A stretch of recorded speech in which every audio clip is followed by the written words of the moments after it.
سورۃ التین مکیہ ہے اور یہ 8 آیت ہے. اللہ اکبر وللہ الحمد. اور اس کے اندر 3 قسمیں ہیں. ایک تو تین الزیتون کی ہے، دوسری طور سینین کی ہے اور تیسری بلد امین کی ہے. اور اس میں 3 احسانات ہیں. ایک انسان کی تخلیق احسن تقویم میں ہے، اور دوسرا اس کو ایمان و اعمال صالحہ کی توفیق ہے، اور تیسرا اس کے لیے اجر ہے نہ ختم ہونے والا.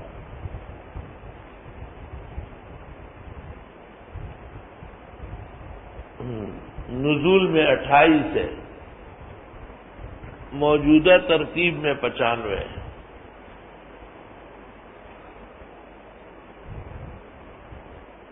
والتین قسم ہے انجیر کی، والزیتون اور زیتون کی. انجیر ایک محترم پھل ہے. کہتے ہیں آدم علیہ السلام جب جنت میں بے آبرو ہوئے تو انجیر نے پتہ دے دیا تھا، اس لیے انجیر سے پتہ توڑنے سے دودھ نکلتا ہے. اس کو مشابہت ہو گئی انسان کے ساتھ، اور بہت زیادہ فوائد اور برکات اللہ نے اس میں رکھی ہے. قدیم زمانے میں کہا جاتا تھا کہ 3 چیزیں زیادہ محترم. ایک بیری جس کا ذکر سورۃ نجم میں ہے، دوسری انجیر اور تیسری زیتون.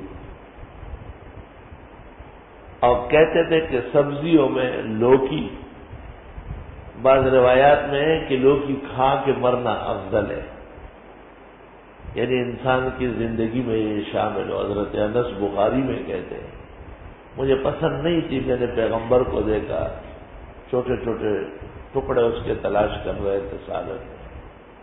اس دن سے میری ایسی محبت ہے کہ حضرت انس کہتے ہیں مرتے دم تک انہوں نے سوائے لوکی کی اور کوئی چیز نہیں کھائی.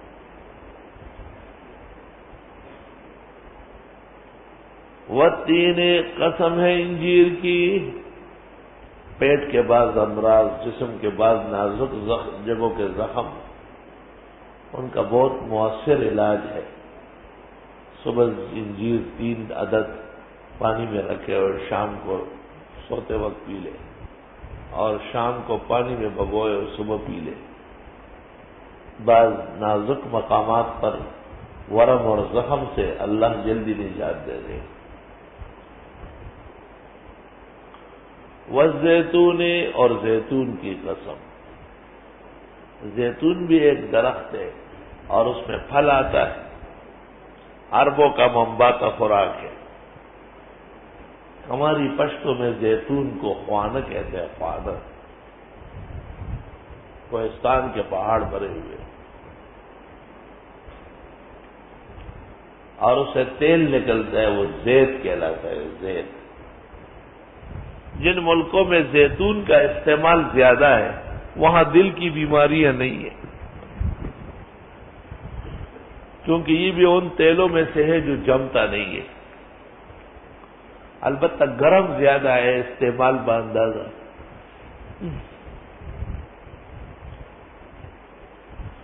میں نے اپنے استاد سے پوچھا تھا جب میں ترجمہ پڑھتا تھا کہ اللہ تعالیٰ نے 3 کو پہلے ذکر کیا اور زیتون کو بعد میں. تو استاد محترم نے کہا کہ 3 تو جہانگیرے میں بھرے ہوئے، زیتون کا اس زمانے میں وہاں زیتون نہیں تھا. اور جن لوگوں نے کہا ہے کہ 3 عدد، انہوں نے بھی یہ 3 سے لیا ہے. اگرچہ یہ عربی کا 3 ہے اور انہوں نے اردو کا 3 لیا ہے، لیکن وہ عدد چل گیا ہے. وطور سینین اور قسم ہے طور سینا کی. یہ وہ پہاڑ ہے جہاں موسیٰ علیہ السلام اللہ تعالیٰ کے ساتھ ملاقات ہوتے تھے اور رب العزت کی طرف سے شرف کلام ملتا تھا. تو چونکہ دین اسلام اور خاص کر قرآن مصدق لما بین یدیہ ہے، سابقہ ادیان اور کتابوں کی تصدیق بھی ہے. وہذا البلد الامین، اور اس شہر کی قسم جو امن کا مرکز ہے، مکہ مکرمہ. من دخلہ کان آمنا لقد خلقنا الانسان فی احسن تقویم، البتہ تحقیق ہم نے پیدا کیا انسان کو بہت بہترین قالب میں، بہت عمدہ سانچہ ہے اس کا سر اوپر ہے، اکثر مخلوقات کا سر نیچے ہے۔ اس کے جسم کو اللہ تعالیٰ نے بہت ساری ذلتوں سے بچایا ہے، اور اس کو اپنے سوا کسی اور کے سامنے سر جھکانے سے منع کیا ہے، اور مخلوقات میں بہترین ڈول ڈال اللہ رب العالمین نے انسان کو دیا ہے۔ لیکن انسان اس نعمت غالب اور یہ عمدے میں سانچے میں ڈلنے کی نعمت کا شکر کہاں تک کرتا ہے؟ ثم رددناہ اسفل سافلین، پھر اس کو لوٹا دیتے ہم بدترین ذلتوں میں۔ اس کا ایک مطلب تو یہ ہے کہ یہی حسین جمیل جوان اور یہ کئی رنگوں کا اٹھایا ہوا، کئی صلاحیتوں کا پیکر، ایک وقت ایسا آ جاتا ہے کہ اٹھ بیٹھ نہیں سکتا، لوگ اس کو پہچانتے نہیں کہ یہ وہ جوان ہے، اور ایک پرانی کھنڈر اور ایک اجڑا ہوا مکان اور ایک خزان زدہ پٹا پٹایا درخت ہوتا ہے جس کی شاخ ہے اور پھل کوئی نہ ہو۔ یہ دن بھی بڑھاپے میں تو دیکھنا ہے۔ ثم رددناہ اسفل سافلین، اس احسن تقویم کے بعد یہ اسفل السافلین بھی بنتا ہے، منہ کے دانت نکل جاتے ہیں، آنکھیں کے پلکیں گر جاتی ہے، جسم کا نشو و نما بجھ جاتا ہے، سیدھی کمر ٹیڑھی ہو جاتی ہے، چلنے کی سخت ختم ہو جاتی ہے۔ اللہ اللہ، گرسپینا خلاف دیوت خلق انداز دگنا دلا سنا اخلے تلاس۔ رحمان بابا کہتے ہیں بال جھڑ رہے ہیں، دانت خالی، منہ خالی ہو گیا، لیکن ہو وہی پرانا پاپی۔ ابھی بینک بیلنس اور ٹیلی ویژنوں کا شوق ہے، گناہ سے ہاتھ لینے والا نہیں ہے۔ دوسری تفسیر یہ ہے ثم رددناہ اسفل سافلین، کہ اگر اس احسن تقویم کا شکر نہ کیا گیا اور ایک اللہ کی عبادت نہ کی گئی تو اس کے نتیجے میں اور سزا میں اللہ اس کو ذلیلوں سے زیادہ ذلیل کر دے گا۔ الا الذین آمنوا وعملوا الصالحات، مگر وہ لوگ جو ایمان لائے اور عمل کیے نیک، فلہم اجر غیر ممنون، بس ان کے لیے اجر ہوگا نہ ختم ہونے والا۔ فما یکذبک بعد بالدین، کس نے تکذیب کرا دی تجھ سے اس کے بعد دین اسلام کی؟ اس کا تو تقاضا تھا کہ مان جاتے، الیس اللہ باحکم الحاکمین، کیا نہیں ہے اللہ تمام حاکموں سے بڑھ کر حاکم؟ اللہ اکبر وللہ الحمد۔ سورہ علق مکی ہے اور یہ 17 آیت ہے۔ تقریباً اتفاق ہے کہ یہ قرآن مجید کی پہلی وحی اور پہلی سورت ہے، اور اس کے اندر بھی 4 مقامات بیان ہوئے ہیں۔ ایک خلق ہے اور دوسرا علم بالقلم ہے، اور تیسرا اس انسان کو وہ علوم عطا ہے جو کبھی یہ سوچ بھی نہیں سکتا تھا۔ 3 مقامات سورت کے عجیب ہیں، ایک تخلیق اور دوسری تعلیم اور تیسری رفع تجہیل۔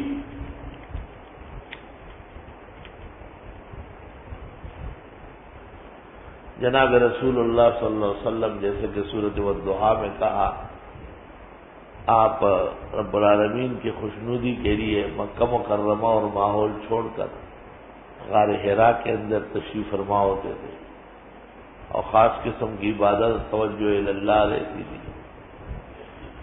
یہ آپ کا معمول تھا اور کافی سالوں سے آپ اس میں لگے تھے۔ وہاں ایک فرشتہ نمودار ہوا اور اس نے پیغمبر کو کہا کہ اقرا پڑھیے. آپ نے فرمایا ما انا بقارئ، میں وہ نہیں جو پڑھ سکے. اس نے سینے سے بیچا اور کہا اقرا. 3 دفعہ سینے سے بیچا، اخیر میں کہا اقرا بسم ربک الذی خلق. آپ گویا ہوئے اور ابتدائی 5 آیات نازل ہوئی اور آپ کو دے دی گئی. اب اپنی اہلیہ خدیجہ کبریٰ کے پاس گئے اور ان کو بتایا. وہ آسمانی علوم کے ایک ماہر ورقہ بن نوفل کے پاس آپ کو لے کے گئی، جو ان کے چچزاد بھائی تھے، بہت بڑے عالم تھے، لیکن کچھ مدت پہلے عیسائی سلطنتوں سے متاثر ہو کر وہ عیسائی ہو چکا تھا. اس نے آپ کا ماجرا سن کر کے کہا کہ یہ وہی فرشتہ ہے جو گزشتہ انبیاء کے پاس آتا تھا، اور یہی خدا کا پیغمبر نبی آخر زمان معلوم ہو رہا ہے. کاش کہ میں اس وقت تک زندہ رہوں اور آپ پر ایمان لاؤں اور آپ کو ڈٹ کر امداد دوں، کیونکہ یہاں کے لوگ آپ کو یہاں سے نکالیں گے. اقرأ بسم ربک الذی خلق، پڑھیے رب کے نام کے ساتھ جس نے سب کو پیدا کیا. پہلا مسئلہ تو یہ کہ خالق کو پہچانے. خالق صرف اللہ ہے، کوئی اور نہیں ہے. خلق الانسان من علق، پیدا فرمائے انسان کو جمے ہوئے خون سے. یہ قدرت کی دوسری نیرنگی ہو گئی. اقرا پڑھیے وربک الاکرم، اور آپ کا رب بڑا سخی ہے. یہ سخاوت کا نتیجہ ہے کہ سب کو اس نے پیدا کیا، اور سخاوت کا نتیجہ ہے کہ الذی علم بالقلم، جس نے تعلیم دی ہے قلم کے ذریعے. علم الانسان ما لم یعلم، سکھا دیا انسان کو وہ کچھ جو یہ نہیں جانتا تھا. حضرت نے کہا نا کہ میں پڑھ نہیں سکتا، فرمایا پیدا اس نے کیا، سخاوت اس کی ہے. بے شک سب لوگ قلم اور دوات کے ذریعے سیکھتے ہیں، لیکن بہت ساری چیزیں اللہ نے خود سکھائی. علم الانسان ما لم یعلم. کلا ہرگز نہیں، سب کو قلم کی ضرورت نہیں. کوئی بھی اللہ کے سوا کسی اور کا پیدا کردہ نہیں. ان الانسان لیطغی، بے شک یہ انسان سرکشی کرتا ہے. ان رآہ استغنی، جو اپنے آپ کو بے پرواہ سمجھتا ہے. یہی طالب جب عالم بنے، یہی بیٹا جب طاقتور بنے، یہی نوکر اور ماتحت جب اختیارات میں آئے، تو کم لوگ ہیں جو اعتدال پر رہے تھے.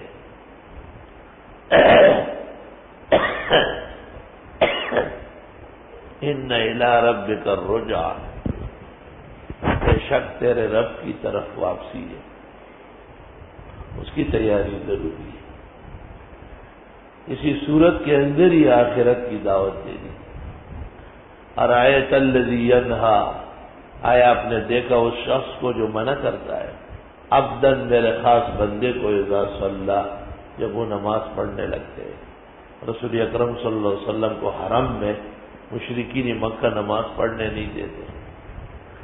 ارایت ان کان علی الہدی، آیا دیکھے اگر ہے وہ ہدایت پر، او امر بالتقوی، اور تعلیم بھی دیتے تقوی کی، تو وہ منع کرنے کے قابل ہے. کم بختو.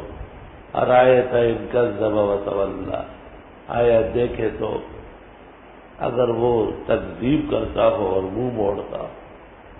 الم یعلم بان اللہ یرا، اے انہوں نے جانا نہیں بے شک اللہ سب کچھ دیکھ رہا ہے.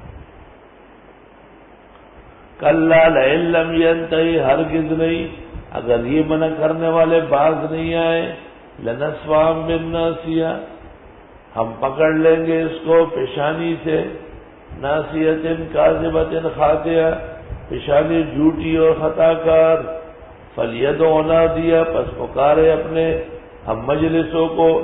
سندع الزبانیہ، ہم بھی بلاتے ہیں اپنے جہنم کے داروغہ فرشتوں کو، یہ اپنی طاقت کے ساتھ آ جائے، ہم نے بھی فرشتوں کو حکم دیا۔ حدیث شریف میں ہے ان آیات کے نزول پر رسول اکرم صلی اللہ علیہ وسلم مشرکین کی مجلس میں آ کے کعبے میں نیت باندھی، وہ منع کرنے لگے، لیکن ان کو خندقیں نظر آئی جن میں آگ بھری ہوئی تھی، اور ایک مخلوق ہے جو کھلاڑے اور چھریاں لے کر ان کو پکڑنے کے لیے آگے بڑھ رہی، اس لیے مشرکین ڈر گئے۔ آپ نے فرمایا تھوڑی دیر اور یہ مشرک آگے بڑھتے میری طرف، فرشتے ان کو یہی پکڑ کر بوٹیاں بوٹیاں کر دیتے۔ خدا کا خاص قہر موج میں آیا۔ کلا لا تطعہ، ہرگز نہیں، آپ ان کی پرواہ نہ کرے، واسجد واقترب، سجدہ کرے اور قرب پائے۔ یہ سورت کبھی کبھی نماز میں پڑھنا سنت طریقہ ہے، اور رکوع میں خود بخود ہی سجدہ ہو جاتا ہے، اور آگے آنے والے سجدے میں بھی اس کی نیت جائز ہے، اور امام ہی کی نیت کافی ہے، مقتدیوں کی کوئی ضرورت نہیں نیت۔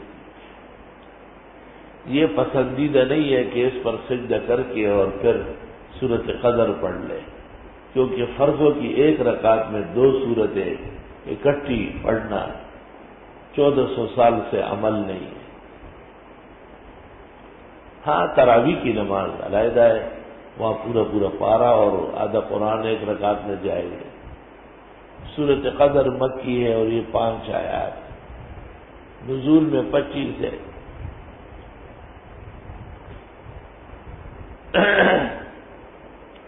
اور موجودہ ترتیب میں 97۔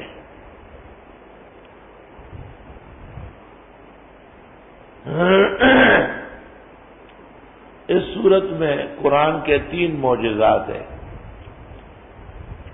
ایک تو یہ کہ یہ لیلۃ القدر میں نازل ہوا، دوسرا یہ کہ اس کے نزول میں تمام فرشتے مصروف رہے، اور تیسرا یہ کہ اس کی برکات پورے جہان میں رہی۔